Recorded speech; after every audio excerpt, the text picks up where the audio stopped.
Stamattina mi son svegliato, oh bella ciao, bella ciao, bella ciao, ciao, ciao. Stamattina mi son svegliato e ho trovato l'invaso. Oh partigiano, portami via, oh bella ciao, bella ciao, bella ciao, ciao, ciao, oh partigiano, portami via, che mi sento di morir. Inicialmente quería relatarles, ¿no? qué es lo que me ha llevado a escribir este texto. He tenido mi primer acercamiento, este texto me costó un trabajo de unos 3 años, he tenido mi primer acercamiento con la teoría de la complejidad al hacer un curso de posgrado, donde he tenido la oportunidad de leer a Edgar Morin. Después, lo que me llamó la atención es, en la Argentina se ha trabajado bastante este tema, ¿no? Hay algunos autores que hablan de la aplicación de la teoría de la complejidad a las ciencias sociales. O sea, fundamentalmente mi preocupación a mí era esa, ¿no? Las ciencias sociales siempre ha sido esa. Y estudiando ya con más profundidad a esta teoría, he llegado pues, a algunas conclusiones. Es obvio que están expuestas en el texto. Entonces, ¿qué sería la complejidad? Ya lo dice Morin, la complejidad no es sinónimo de complicación.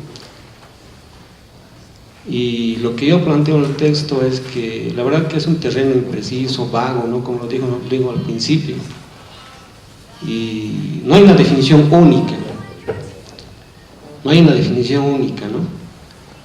Entonces, lo que tenemos es que un autor cubano, Pedro Sottolongo, que es parte de esta teoría de la complejidad, porque esto se ha extendido por todo el mundo, ¿no? Y este cubano dice que él encuentra que hay 2 submundos, la física cuántica y la física clásica. Bueno, hablaremos de esos 2 primeros. La física clásica, que a partir de Newton, que ve el mundo como una totalidad, perdón, como una realidad donde no hay, donde rigen leyes, como una especie de un mecanismo de relojería que se puede predecir a partir de la cuantificación, ¿no es cierto? Hay leyes, determinaciones, todo es un mundo unidireccional, unilineal, y que en ese mundo es como el sistema planetario, ¿no? Que sigue una ruta ya determinada, fijada, que se puede predecir, etc. Ese mundo mecanicista es lo que califican como la física clásica, newtoniana, donde se rige la ley de la gravedad. Es el macromundo físico y social que en alguna medida nosotros todos lo podemos advertir, ¿no? ¿Qué sería la física cuántica? El micromundo del átomo. En ahí las leyes de la gravedad, las leyes de la física clásica no rigen. Ahí rige el indeterminismo, la incertidumbre, el famoso principio de Heisenberg, ¿no? De que es el hecho de que el observador quiera conocer la realidad y ya perturba esa realidad del micromundo del átomo. Por lo tanto, efectos, consecuencias epistemológicas, el mundo es incognoscible. O sea, en alguna medida eso yo creo que alienta también el surgimiento de la teoría de la complejidad. ¿Qué sería entonces la complejidad? Flujos de masa, energía y de información que no, y fundamentalmente que harían parte de los cambios, las transformaciones que sufre el mundo. Ahora, acá ¿qué es lo que interesa? Acá es una problemática teórica que fundamentalmente recurre a otro tipo de categorías, y ellos dicen que estos nuevos problemas no podrían ser explicados a partir de la física clásica. Entropía, información, sistemas cibernéticos, organización, autoorganización, autoproducción molecular, que viene de Maturana, ¿no? Entonces son otro tipo de problemáticas que no podrían ser explicadas por la visión clásica. Entonces acá ¿a quiénes se coloca como la visión clásica? No solo a Newton, ¿no? Obviamente también a René Descartes, aunque le quitan a Descartes, que es el gran el filósofo de la modernidad que colocó en el centro precisamente al hombre y su razón, ¿no? El sujeto pensante. A partir del sujeto pensante, la filosofía moderna empezó a explicar la realidad. O sea, ¿cuál es el punto de partida epistemológico acá? El sujeto. Pero no solo colocan ahí en esta visión newtoniana a Descartes, sino a los filósofos posteriores, incluso Marx, porque Marx también habla de leyes, y la ley es expulsada de determinación, es expulsada por los teóricos de la complejidad. Edgar Morin, por ejemplo, tiene una visión de la complejidad, ¿no? Para él enfatiza más que todo en lo complejo. Para él es lo incierto, el azar, lo aleatorio. En cambio hay otros teóricos de la complejidad que tienen otra visión. Quería mencionar, por ejemplo, a otro biólogo, ¿no? Ludwig Bertalanffy. Bertalanffy tiene una obra que muchos ya lo han debido leer, Teoría General de Sistemas, donde el sistema aparece como el paradigma, el nuevo paradigma para explicar la realidad. El sistema, que supone, ya lo dijo Ronald, totalidades, ¿no? Donde hay interacción de todos los elementos que componen la totalidad, pero que en Bertalanffy y que en otros autores como bien anteriores, sobre todo el creador de la teoría cibernética, por ejemplo, que hablan, Weiner, creo que es, no recuerdo exactamente el nombre, habla de los sistemas cibernéticos, donde fundamentalmente los explica a partir de sistemas circulares cerrados, donde hay una entrada, una salida y una retroalimentación, fundamentalmente eso, ¿no? El input, output y el feedback.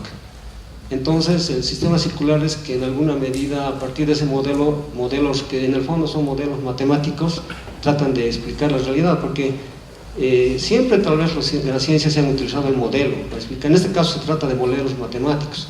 Bertalanffy dice, por ejemplo, que el sistema para él por ejemplo, la teoría general de sistemas, él dice que es una disciplina lógico-matemática. ¿Cuál es su objetivo de esta disciplina? Fundamentalmente aplicar a partir del modelo matemático, aplicar a las realidades empíricas, pero existe, por lo tanto el modelo existe antes que la realidad. El modelo es construido a priori, ¿no? Entonces, acá hay una cuestión de que él plantea de que se trata de explicar el mundo como sistemas, algo que Bertalanffy agarra y dice que todos los sistemas en este mundo, desde los sistemas planetario, el sistema humano, el sistema social, el sistema viviente. Él habla de la máquina viviente, el ser humano también sería un sistema. Entonces acá se desarrollan algunas categorías, ¿no? Como sistema abierto, cerrado, aislado. Por ejemplo, el ser humano sería un sistema abierto, ya que intercambia materia y energía con el entorno. En cambio, el universo sería un sistema aislado, porque no intercambia con materia y energía más allá de los otros saberes que hay. Por lo tanto, acá se produce un fenómeno. Si hay un conjunto de teorías que han alentado la emergencia de la complejidad. Uno de ellos es la segunda ley de la termodinámica. Si la primera ley de la termodinámica dice que la energía no se crea ni se destruye, por lo tanto se pensó que es indestructible, que es eterna, la segunda ley de la termodinámica dice que la energía se degrada, que no toda la energía que realiza el trabajo en algún momento se recupera, porque hay energía calórica que se pierde, y eso ya en ese sentido se va degradando un poco. El caso, por ejemplo, del universo sería ese, ¿no? Que llega un momento en que logra un equilibrio térmico y el universo estaría condenado a perecer. A eso se llama muerte térmica del universo. Fundamentalmente, entonces, son un conjunto de teorías las que han alentado la emergencia de la teoría de la complejidad. Hay otro conjunto de teorías que son el fundamento, la teoría de la complejidad, la teoría cibernética, la teoría de la información, y eso es lo que fundamentalmente Edgar Morin al menos manifiesta, ¿no? Frente a esto, ¿cuál es el aporte de Maturana? Maturana es el concepto central en la obra de Humberto Maturana, que es un biólogo chileno, es fundamentalmente el concepto de autopoiesis, ¿no? Ya lo dijo Ronald. ¿Qué es la autopoiesis? La autopoiesis es es un concepto que le permite a Maturana explicar el origen de la vida a partir de una, supone fundamentalmente a partir de supone autoproducción molecular. En algún momento, dice él, las moléculas, hay un conjunto de moléculas que se cierran, se clausuran ante el exterior, las interacciones a su interior son las que generan la vida, y estas moléculas por sí solas, auto significa por sí solo, se autoproducen, son fundamentalmente realidades autorreguladas que se autoproducen, y a partir de ahí este concepto adquiere fama, al extremo que muchos autores lo califican que la autopoiesis es un concepto que sirve también para explicar la realidad, los problemas actuales. ¿Qué es lo que hemos opuesto nosotros a esto? Obviamente, para Maturana el ser humano es un sistema, ¿no? Para Bertalanffy el sistema, para Morin el sistema. Yo encuentro en todos ellos el concepto de sistema, que es circular, cerrado, que se retroalimenta. ¿Y qué oponen? ¿Qué se podría poner desde el marxismo a esto? Porque había algunos autores, había un autor, es un autor nacional, que nos plantea que hay un complemento entre el marxismo y la teoría de la complejidad, y empiezan así hay otros autores, por ejemplo Sergio Guille en la Argentina, que habla la complejidad es prácticamente uno de los grandes aportes del siglo XX, fin del siglo XX, ¿no? Que permiten que, comparable nada más con la teoría de la relatividad de Einstein, ¿no? Es uno de los grandes descubrimientos científicos, y sería un paradigma, ¿no? En la medida que ya habría superado los anteriores paradigmas, el paradigma clásico newtoniano, y ahora se podría explicar la realidad a partir de este paradigma, ¿no? Este paradigma que enfatiza, muy bien lo dijimos, en el orden y desorden, ¿no? El equilibrio y el desequilibrio del mundo. Entonces ahí se trata de medir, de cuantificar, de calcular, etcétera, ¿no? Para medirlo, y no es acá no se puede predecir nada, ¿no? En cambio en la ciencia clásica newtoniana sí se podría predecir. Pero resulta que ahí también, como decíamos, a esto lo llamo, en esa bolsa de todos los clásicos, asociado a la visión newtoniana de la ciencia, lo colocan también a Marx. Y la verdad es que Marx no comparte pues con los clásicos muchas cosas, ¿no? Con los clásicos de la física newtoniana. Si bien él habla de leyes, no habla de leyes naturales, habla de leyes emergentes del modo de producción. Marx no se dedica a cuantificar. Si uno lee sobre, aquí no hay cálculos, mediciones, ¿no? Aquí hay lo que Althusser llamaba conceptos no operatorios. El concepto de plusvalía es un concepto no operatorio. Si bien produce conceptos operatorios, se pueden medir la renta, el beneficio, etc. Pero antes de eso, Marx enfatiza en los conceptos que le permiten desentrañar el todo social, que son conceptos, como lo vuelvo a decir, el valor, el plusvalor, que son estructuras, como lo decía Althusser. Entonces acá hay otra diferencia, ¿no? Marx no parte del sujeto. Marx, en términos epistemológicos, parte de las circunstancias en las que viven los sujetos. Para ser más precisos, parte del periodo social económicamente dado, como lo dicen algunos de sus textos Marx, para explicar al final de su conclusión a los hombres concretos que viven en esta realidad. Entonces, es al revés, ¿no? En cambio, ¿qué pasa en Morin, en Maturana, en Bertalanffy? Ellos rescatan al sujeto. El sujeto es el punto de partida, y el sujeto biológico, ni siquiera el sujeto pensante cartesiano, el sujeto biológico. En eso están todos ellos de acuerdo. Entonces hay muchas diferencias, ¿no? ¿Y cuál es el sistema del que nos habla Marx? Porque Morin, ya lo dijeron los colegas, habla de un sistema, pues, de un sistema donde todo se interrelaciona con todo.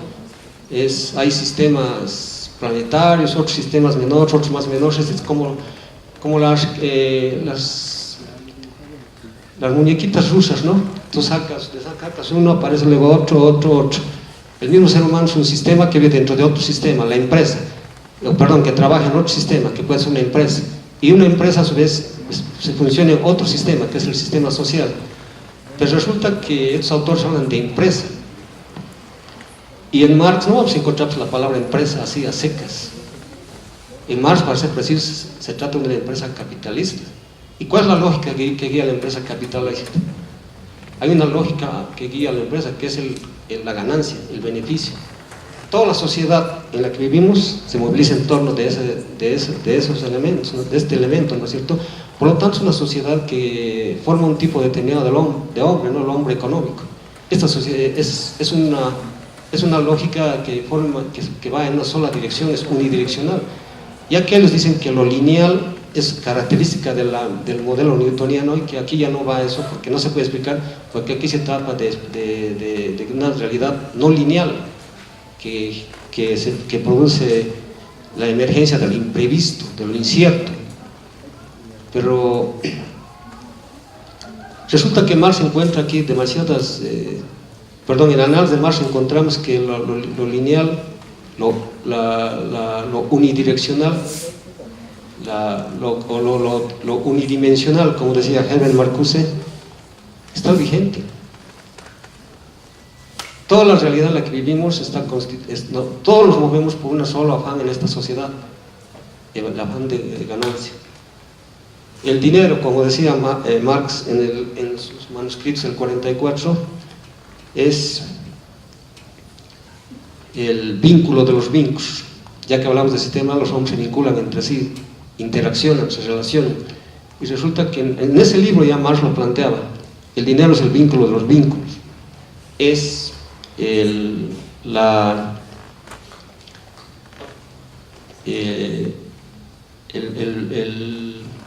lo llamaba, utilizando frases un poco duras, es la ramera universal que hace que los hombres muevan en torno del dinero. Todos tratan de obtener la mayor cantidad posible. Eso ya era, digamos, lo sintomático, lo que vendría después en las obras del Capital, ¿no? Donde realmente encontramos con procesos unidireccionales, lineales, que van en una sola dirección. Entonces en Marx ya se encuentra eso, se encuentra esto. ¿Y qué es lo fundamental de su crítica? ¿Cuál es el punto de partida? La economía. Por lo tanto, la economía es un sistema, y un sistema que se haya guiado por leyes. El ser humano, ni bien se incorpora al sistema, independientemente de su conciencia, de su voluntad, se transforma en un hombre económico. Eso lo decía Karel Kosik, ¿no? Siguiendo a Marx. Ese hombre económico es en el que hemos caído objetivamente todos, sujetos que nos movemos por la ganancia, el interés, etc. Por lo tanto, para explicar esta realidad tendríamos obligadamente que partir de estas realidades, de esta realidad objetiva, de hombres que se mueven por el dinero, que es la palanca de movilización.